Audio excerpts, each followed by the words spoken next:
podcast. Today we talk about how can you log out of your account on your app.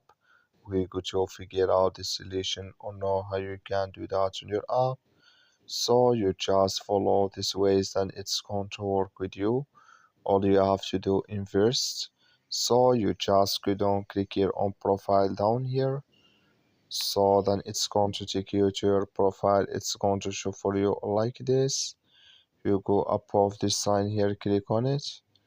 So then it's going to take you to this list. It's going to show for you like this here. Then you will find here logout. You just click on it. So then here automatically it's going to take you out of your account on your app. So that's all you have to do. I wish you so you just click on logout, then it's going to take you out of your account. That's all. I wish you a great. Thank you for your watching. Don't forget to support us by liking, subscribe. Thank you for your watching.